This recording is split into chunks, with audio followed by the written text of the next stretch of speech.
நம்ம வயிறு நிறைய சாப்பிட்றோம். அதாவது போதும்னா கூட பசி இல்லைன்னா கூட சாப்பிட்றோம். அப்புறம் நிறைய சாப்பிட்டுட்ருக்கோம். பசி இல்லைன்னா கூட நிறைய சாப்பிட்றோம். வயிறு நிறைஞ்ச பிறகு கூட சாப்பிட்டுட்ருக்கோம். அதுக்கெலாம் என்ன காரணம்னா அந்த மலிவான உணவுகள் தான் காரணம். இந்த இட்லி, பூரி, பொங்கல், தோசை, பிரியாணி, பழைய சாதம், பேக்கரி உணவுகள், ஸ்வீட்டு, இந்த மாதிரியான உணவுகள் இது என்ன பண்ணுதுன்னா பஜ்ஜி, சமோசா, பரோட்டா, தோசை இதெல்லாம் என்னென்னா வயிறு நிறைஞ்சா கூட சாப்பிட தோணுது. சாப்பிட்டுக்கிட்டே இருக்கணும், இந்த உணவை சாப்பிட்டுக்கிட்டே இருக்கணும், வயிறு நிறைஞ்சால் கூட சாப்பிட்டே இருக்கணும்னு தோணுது. பசிக்கலைன்னா கூட சாப்பிட தோணுது. அதனால தான் வயிறு பெருசாகிடுது, தொப்பையாயிடுது, உடம்பெல்லாம் ஊதி போயிடுது, உடம்பெல்லாம் குண்டாயிடுது, நோய்கள்லாம் வர ஆரம்பிச்சிடுது. அப்போது நீங்கள் இந்த மலிவான உணவுகளை நீங்கள் சாப்பிட்றத தவிர்த்து விட்டு இந்த நான் சொன்ன இட்லி, பூரி, பொங்கல், தோசை இந்த மாதிரியான உணவுகளெல்லாம் நீங்கள் தவிர்த்து விட்டு கீரை பொரியல், காய்கறி பொரியல், காய்கறி கூட்டு, சுண்டல், கிழங்கு, இந்த மாதிரியான பயிர் வகைகள், பருப்பு வகைகள் இதெல்லாம் ஒரு அரை வேக்காட்டில் தான் வேக வைக்கணும். ரொம்ப முழுவதுமாக வேக வைத்து சாப்பிடக்கூடாது. இது போன்ற உணவுகளை நீங்கள் அரை வேக்காட்டில் தான் வேக வைக்கணும். முழுவதுமாக வேக வைக்கக்கூடாது, முழுவதுமாக வறுக்கக்கூடாது. அப்போ தான் அதில் உள்ள சத்துங்கிறது பாதி சத்தாவது அதில் இருக்கும். முழுவதும் நம்ம அதில் உள்ள சத்தை இழந்துடக்கூடாது. அப்போ அந்த மாதிரி கொஞ்சோண்டு உப்பு போட்டு நீங்கள் சாப்பிட்டீங்கன்னு வச்சுக்கோங்களேன், மலிவான உணவுகளை நீங்கள் சாப்பிடவே கூடாது. இட்லி, பூரி, பொங்கல், தோசை, பிரியாணி, பழைய சாதம் அதை நீங்கள் சாப்பிடவே கூடாது. அந்த உணவுகளை நீங்கள் சாப்பிடவே கூடாது. அதை தவிர்த்து விட்டு அதுவும் மாமிசம்லாம் சாப்பிடவே கூடாது. அதை தவிர்த்து விட்டு நான் சொல்லுகிற உப்பு போட்டு சமைச்சு சாப்பிட்றதுலே கொஞ்சம் உயர்தரமான உணவுகள்லாம் இருக்குது. அந்த உணவுகளை நீங்கள் சாப்பிட்டீங்கன்னா உங்கள் பசிச்சா மட்டும்தான் சாப்பிடுவீங்க. அது மாதிரி போதும் பசி அடங்கிடுச்சுனாலே நிறுத்திடுவீங்க. மேலும் மேலும் சாப்பிட்டுட்டே இருக்கவே மாட்டீங்க, கண்டிப்பாக முடியாது உங்களால். அப்போது என்ன ஆகுதுன்னா உடம்பு குண்டாகாது. உங்கள் தேவைக்கு தான் நீங்கள் சாப்பிடுவீங்க. தேவைக்கு கூட நீங்கள் சாப்பிடாம கூட இருக்கிறதுக்கு வாய்ப்பு இருக்குது. பட்டினியாக கூட கடந்துடலாம், இதை போய் யார் சாப்பிடுவோம் அப்படிங்கிற மாதிரி கூட தோணும். அதனால் நம்ம சாப்பிட்டு தான் ஆகணும். சாப்பிட்டா எனர்ஜி கிடைக்கும், அந்த மாற்றத்தெல்லாம் உணரும். ஏன் சாப்பிட்ணும் அதெல்லாம் உங்களுக்கு தெரிய வரும். இப்போ நீங்கள் இந்த மாதிரி சமைத்து சாப்பிட்றதுலேயே கொஞ்சம் உயர்வான உணவுகளை சாப்பிடும்போது மலிவான உணவுகளை நீங்கள் சாப்பிடவே இல்லைங்கும்போது அப்போ தான் உங்களுக்கு ஏன் சாப்பிட்றோம், எதுக்காக சாப்பிட்றோம், சாப்பிட்லன்னா என்ன ஆகும், சாப்பிட்டா என்ன மாதிரி மாறுதல் நடக்கும் அப்படிங்கிற வித்தியாசத்தெல்லாம் நீங்கள் காண்பீங்க. ஏன்னா சாப்பிட்றதுக்கான நோக்கம் என்ன அப்படிங்கிறதே உங்களுக்கு அப்போ தான் தெரிய வரும். சும்மா இட்லி, பூரி, பொங்கல், தோசை, பரோட்டா, பேக்கரி உணவு, ஸ்வீட் உணவு, பிரியாணி, பழைய சாதம் இந்த மாதிரி சாப்பிட்றதுனால எதுக்காக சாப்பிட்றோன்னே தெரிய மாட்டேங்குது. வயிறு நிறைய சாப்பிட்டுக்கிட்டே இருக்காங்க, பசிக்கலைனாலும் சாப்பிட்றாங்க, மேலும் மேலும் சாப்பிட்றாங்க. இன்னும் சிலரில் பாருங்கள் 2 கிலோ 3 கிலோ பிரியாணி சாப்பாட்டு ராமன்கள்லாம் இருக்காங்க. சாப்பிட்றது தான் வாழ்க்கை, இதை விட வாழ்க்கை என்னங்க இருக்குது அப்படின்னு சொல்லிட்டு மக்களுக்கு அவங்க ஒரு முன்னுதாரணமாக இருக்க முயற்சி செய்கிறாங்க. அந்த மாதிரி அப்போது நீங்கள் அளவோடு சாப்பிட்ணுமா, அதுக்கு நீங்கள் இட்லி, பூரி, பொங்கல், தோசைலாம் நிறைய பேர் அளவோடு என்னால் சாப்பிட முடியலங்க, என்னால் ஆசையை கட்டுப்படுத்த முடியல, நான் பாட்டுக்கு அதிகமாக சாப்பிட்றேன் அப்படின்ட்டு சொல்கிறவங்க தான் நிறைய பேர் இருக்காங்க. சிலருக்கு இயற்கையாகவே அதிகமாக சாப்பிட மாட்டாங்க.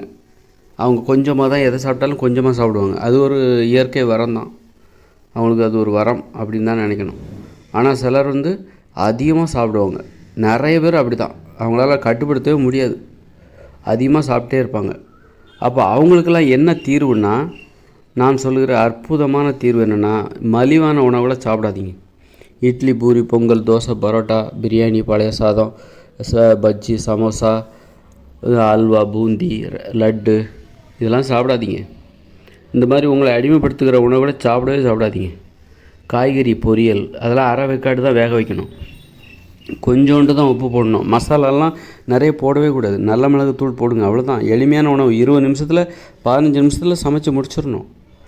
அந்த மாதிரி உணவுகளை நீங்கள் சாப்பிட்டிங்கன்னா, கிழங்கு, வேக வைக்கப்பட்ட கிழங்கு, அப்புறம் வேக வைக்கப்பட்ட அப்புறம் பச்சையான கிழங்கு, வேக வைக்கப்பட்ட பயிர் வகைகள், பருப்பு வகைகள், அது கூட ஒரு அரை வேக்காடு அந்த மாதிரி நல்ல பருப்பெல்லாம், துவரம் பருப்பெல்லாம் நல்லா ஊற வச்சு லைட்டாக வேக வைக்கணும், அவ்வளோதான். அதை எடுத்து நீங்கள் சாப்பிட்ணும். அப்போ தான் நீங்கள் மென்று சாப்பிடுவீங்க. ரொம்ப வேக வச்சிட்டிங்கன்னா அப்படி நசிஞ்சு போயிடும். அதுக்கப்புறம் மென்று சாப்பிட வாய்ப்பு இல்லை. அதனால் பருப்பெல்லாம், துவரம் பருப்பெல்லாம் சாப்பிட்லாம், நிறைய ப்ரோட்டீன் இருக்கிறதுனால. அதை என்ன நல்லா ஊற வச்சுட்டு, ஒரு கைப்பிடி போட்டு நல்லா ஊற வச்சுட்டு, அப்புறம் தண்ணியெல்லாம் வடிச்சிட்டு லைட்டாக அப்படி வேக வச்சுட்டு ஏதாவது நல்ல மிளகு பொடியை போட்டு சாப்பிட வேண்டியதான். அவ்வளோதான், முடிச்சுதுங்க உணவு, அவ்வளோதான். அப்படியே சுவையை மாற்றுறது, அப்படி கிரேவி புதுசாக நான் ஒன்று கண்டுபிடிச்சிட்டேன், மசாலா போடுறது, பில்டப் அதெல்லாம் தேவை. அதான் நோய்க்கு காரணம்.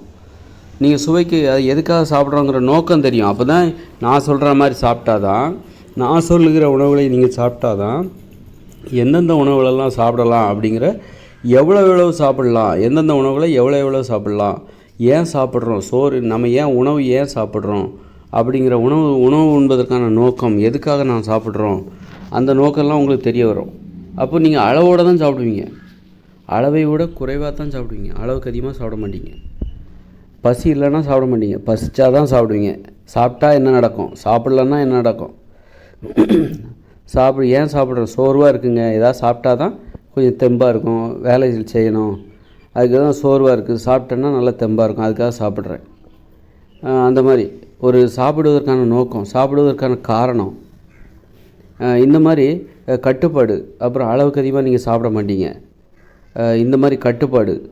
பசிச்சா தான் சாப்பிடுவீங்க, இந்த மாதிரி கட்டுப்பாடு இயல்பாகவே வந்துடும். நிறைய பேருக்கு குழப்பம், என்னால் ஏன் பசியை கட்டுப்படுத்த முடியல, ஏன் நான் அளவுக்கு அதிகமாக சாப்பிட்றேன் அப்படின்னு சொல்லிட்டு ஒவ்வொருத்தரும் குழம்பி போய் கிடக்குறாங்க.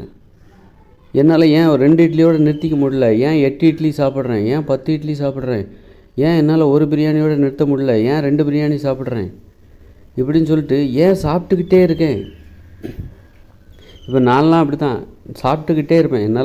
எனக்கு அந்த இது உண்டு, உட்காந்து நாள் முழுதும் சாப்பிட்டுக்கிட்டே இருக்கிற ஆற்றல் எனக்கு உண்டு. அப்படி நான் பாதிக்கப்பட்டிருக்கேன். அதனால தான் எனக்கு இப்படி ஒரு உணவு முறை தேவைப்படுகிறது. உலகத்தில் உள்ள இந்த உணவை பற்றின எல்லா பிரச்சனையும் நான் அனுபவிச்சிருக்கேன். அதனால தான் இப்படி ஒரு தீர்வு எனக்கு தேவைப்படுகிறது. நான்லாம் சாப்பிட்டுக்கிட்டே இருப்பேன், என்னால் சாப்பிட்றத கட்டுப்படுத்தவே முடியாது. விதவிதமான உணவுகளை கொடுத்துட்டா நான் சாப்பிட்டுக்கிட்டே இருப்பேன். அதனால் நிறைய நோய் வந்துடுச்சு. அந்த மாதிரி அதிகமாக சாப்பிட்ற பிரச்சனையில் மாட்டிக்கிட்டு ஒரு இடத்துல எனக்கு, அதாவது ஒரு 18 வயசுக்கெல்லாம் நான் அதிகமாக சாப்பிட மாட்டேன், எனக்கு சாப்பாடே பிடிக்காது. ஆனால் அது அப்படியே மாறிப்போச்சு. சாப்பிட்டு தூங்குகிற பழக்கம்லாம் வந்துருச்சு, நிறைய மோசமான பிரச்சனைலாம் வந்துருச்சு. சாப்பிட்டுக்கிட்டே இருப்பேன், நிறைய சாப்பிட்ணுன்னு தோணும். குண்டாயிட்டேன், அப்படியே படிப்படியாக குண்டாயிட்டேன். அப்படியே இப்போ பழையபடி நான் நிறைய வாட்டி உடம்பு குறைக்கிறக்காக நிறைய வாட்டி முயற்சி பண்ணுவேன், நல்லா குறைச்சிருவேன். திரும்பவும் இந்த இட்லி, பூரி, பொங்கல், தோசை இந்த மாதிரி மலிவான உணவுகளை சாப்பிட்டு திரும்பவும் ஏறி போயிடும். இப்படி 5-6 தடவை இறக்கி உடல் எடையை குறைச்சி திரும்பவும் ஏறிடும். அப்போ என்ன தான் தீர்வு, என்ன தான் நான் சாப்பிட்ணும் அப்படின்னு தான் அப்போ தான் இதில் முடிவு பண்ணேன். அப்போ தான் கண்டுபிடிச்சேன், ஓஹோ, மலிவான உணவுகள் தான் நம்முடைய பலவீனத்துக்கு காரணம். மலிவான உணவுகள் எதெல்லாம் அப்படிங்கிற முடிவு பண்ணேன். இந்த இட்லி, பூரி, பொங்கல், தோசை, அப்போ இதை வாழ்நாள் முழுதும் இனிமேல் சாப்பிடவே கூடாது அப்படின்னு முடிவு பண்ணி இப்போ பட்னி கிடக்கணுங்கிற எனக்கு நோக்கமே கிடையாது. இதை தவிர்த்து விட்டு, எதெல்லாம் மலிவான உணவுகளோ அதையெல்லாம் தவிர்த்து விட்டு பிற உணவுகளை உண்ணுகிற வழக்கத்தை நான் கடைபிடித்தேன். இப்போ 2 மாதம் ஆச்சு. ஒரு 2 மாதத்துக்கு முன்னாடி 82 கிலோ இருந்தேன், இப்போ 72 கிலோ வந்துட்டேன். இன்னும் ஒரு 10-12 கிலோ குறைக்கணும். ஒரு 82 கிலோ இருக்கும்போது என்னால் ஓட முடியல, நடக்க முடியல, மூட்டு வலியெல்லாம் வந்துடுச்சு. இப்போ படிப்படியாக அந்த மூட்டு வலியெல்லாம் குறைஞ்சிட்டே வருது, இல்லாமல் போச்சு. அது மாதிரி இன்னும் ஒரு 10 கிலோ குறைஞ்சின்னா இன்னும் சுதந்திரமாக, இன்னும் வேகமாக ஓட ஆரம்பிப்பேன். அது மாதிரி மலிவான உணவுகளால் இந்த உலகத்தில் நிறைய பேர் பாதிக்கப்பட்டிருக்காங்க. நிறைய சாப்பிட்டுக்கிட்டே இருப்பாங்க, சாப்பிட்டுக்கிட்டே இருக்கிற பிரச்சனை. இதிலேருந்து எப்படி கட்டுப்படுத்துறது? அப்போ இந்த உணவுகளை சாப்பிட்டுக்கிட்டே நீங்கள் கட்டுப்பாடாக இருக்க முடியாது. இட்லி, பூரி, பொங்கல், தோசை இதெல்லாம் இட்லி, பூரி, பொங்கல், தோசைங்கிறது தமிழர்களின் உணவாக இருக்கலாம். ஆனால் ஒவ்வொரு நாட்டுக்கும் இதே மாதிரி மலிவான உணவுகள் அவங்களுடைய உணவு முறையில் இருக்குது. அதை தான் மக்கள் விரும்பி சாப்பிட்டுட்ருக்காங்க. அதனால தான் இவ்வளோ குண்டாகிறது, எல்லா பிரச்சனையுமே, நோய்கள் வருவது எல்லாத்துக்குமே அதான் காரணம். அப்போ நீங்கள் அளவோடு சாப்பிட்ணும். வயிறு தொப்பை வரக்கூடாது. தொப்பைங்கிற வாழ்நாளில் வரவே கூடாது. தொப்பையை பற்றின பயமே இருக்கக்கூடாது. அப்படின்னா இந்த மலிவான உணவுகளை நீங்கள் சாப்பிட்றத நிறுத்திடணும். அதை தவிர்த்து விட்டு பிற உணவுகளை நீங்கள் சாப்பிட்ணும். பிற உணவுகளை நீங்கள் சாப்பிட்ணும். அரை வேக்காடு முழுவதும் வேக வைக்க போடக்கூடாது. அரை வேக்காடு, கொஞ்சோண்டு தான் உப்பு போடணும். ஏதாவது கொஞ்சோண்டு காரம், நல்ல மிளகுத்தூள் அந்த மாதிரி போட்டுங்க. அவ்வளோதான், எளிமையான உணவு. இப்படி சாப்பிடுங்க. இதில் சுவையான உணவுகளை தேடி இப்படித்தான் உங்கள் உணவு முறை இருக்கணும். இப்படி இருந்துட்டாலே இதுதான் உங்கள் வாழ்க்கை முறையில். நீங்கள் எப்போதுமே இதை மாற்ற வேண்டிய அவசியமே இல்லை. இதெல்லாம் இந்த உணவு முறையை நீங்கள் கடைபிடிச்சிட்டாலே, நான் சொல்கிறேன்ல, கொஞ்சம் அவங்கவுங்க உணவை அவங்கவுங்களே சமைக்கணும். 20-15 நிமிஷத்தில் சமைச்சு முடிச்சிடணும். அரை வேக்காடு, அரை வேக்காடு தான் வேக வைக்கணும். அதில் பச்சையாகவும் சாப்பிடுங்க, அரை வேக்காடு தான் வேக வைக்கணும். பழங்கள், காய்கறிகள், அரிசிலாம் ஊற வச்சு பச்சையாக வேணால் கொஞ்சோண்டு சாப்பிடுங்க. அதில் நிறைய கார்போஹைட்ரேட் இருக்குது, அது இருக்குது, இது இருக்குதுன்னு சொல்லிட்டிங்கன்னா அரிசியை ஊற வச்சு சாப்பிடுங்க. உயிரோடு தான் வாழ போகிறீங்க, கண்டிப்பாக செத்து போயிட மாட்டீங்க. நானும் உயிரோடு தான் இருக்கேன், இதை சாப்பிட்டு தான் நானும் உயிரோடு தான் இருக்கேன். அதனால் நீங்கள் கண்டிப்பாக யாரும் செத்து போயிட மாட்டீங்க. செத்து போகிறதுக்கான வழியெல்லாம் வாழ்வதற்கான வழியை தான் நான் சொல்லிகிட்ருக்கேன். உடல் எடை அப்படியே குறைஞ்சிக்கிட்டே போகும், நல்லா குறையும். கவலையே படாதீங்க, ஸ்லிம் ஆகிடுவீங்க. யாராவது குண்டாயிட்டமே, இன்றைக்கி பாருங்கள் எல்லோரும் குண்டாயிட்டாங்க. வீடுக்கு வீடு உடல் பருமன், உயரத்துக்கு ஏற்ற உடல் பருமன் இல்லை, உடல் பருமன் அதிகமாகி எல்லோரும் குண்டாகி நடக்க முடியல, இடுப்பு வலி மூட்டு வலின்னு அவஸ்தைப்பட்டுருக்காங்க. அதனால் நீங்கள் சாப்பிட்ற சாப்பாடு அளவோடு சாப்பிட்ணும், பசிச்சாதான் சாப்பிட்ணும், அளவுக்கு அதிகமாக சாப்பிடக்கூடாது. பசிச்சாதான் சாப்பிட்ணும், அளவுக்கு அதிகமாக சாப்பிடக்கூடாது.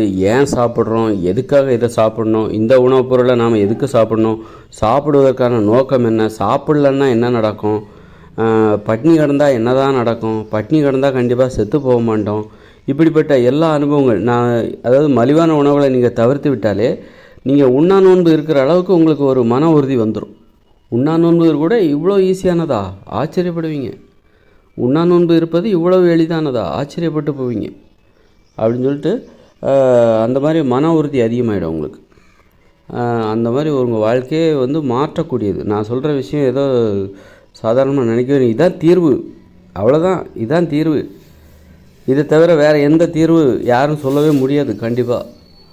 அதனால் நான் சொல்லுவைகள் அவ்வளோ அற்புதமான தீர்வு, கண்டிப்பாக பின்பற்றுங்க. அளவோடு சாப்பிட்ணுன்னு ஆசைப்பட்றீங்களா, பசிச்சாதான் சாப்பிட்ணுன்னு நினைக்கிறீங்களா, ஏன் சாப்பிட்ணுன்னு, இந்த உணவை நான் எதுக்கு சாப்பிட்ணும், இந்த உணவுனால எனக்கு என்ன நன்மை, எதுக்காக நாம் சாப்பிட்றோம், சாப்பிட்லன்னா என்ன நடக்கும், சாப்பிட்டா என்ன மாற்றம் வரும், சாப்பிட்ட பிறகு என்ன மாற்றம் வரும், இது எல்லாத்தையும் நம்ம கவனிக்கணும். ஒரு ஆராய்ச்சி பூர்வமாக சாப்பிட்ணும், மன உறுதி அதிகரிக்கணும், பலவீனமான நமக்கு நோய் வரக்கூடாது, உடம்பு உறுதியாகணும், உடல் குண்டாகக்கூடாது. அதுக்கு நாம் செய்ய வேண்டிய நாம் உண்ண வேண்டிய உணவு தான் மலிவான உணவுகளை தவிர்த்து விட்டு பிற உணவுகள் அனைத்தையும் நம்ம உண்ணணும். மாமிச உணவு சாப்பிட்றாதீங்க. கருவாட்டு குழம்பு, மீன் குழம்பு இதெல்லாம் சாப்பிட்றாதீங்க. இதிலெல்லாம் சத்து இருக்கலாம், ஆனால் அது மனிதத்தன்மையை நமக்கு இல்லாமல் செய்துவிடும். சத்து நோய் வந்துடும். ஏன்னா குற்ற உணர்ச்சி தான் நோய்களுக்கு காரணம். மனிதத்தன்மை இல்லாமல் போயிடும். நீங்கள் ஒரு உயிரை கொன்று சாப்பிட்றீங்க, அந்த குற்ற உணர்ச்சி இருக்குல்ல, அது ஏற்றுக்காது, உங்கள் உடம்பு ஏற்றுக்காது. அதனால் நீங்கள் உங்களை அடிமைப்படுத்துகிற உணவு இது. மாமிச உணவு என்பது உங்களை அடிமைப்படுத்துகிற உணவு. ஒரு உணவுன்னா அடிமைப்படுத்தக்கூடாது, பேராசைகளை தூண்டக்கூடாது. அந்த மாதிரி இருக்கணும், உணவுன்னா அந்த மாதிரி தான் இருக்கணும். அதனால் கண்டிப்பாக மாமிசம் சாப்பிட்டா ஊட்டச்சத்து அதிகமாகிடும், நல்லாயிடலான்னு நினைக்காதீங்க. அது பகல் கனவு. மாமிசம் சாப்பிடவே கூடாது, மீன் உணவு சாப்பிடவே கூடாது, உயிர்களை கொண்டு சாப்பிடவே கூடாது. சாப்பிட்டிங்கன்னா அவ்வளோதான், உங்களுக்கு அவ்வளோதான், நோய் கண்டிப்பாக வரும்.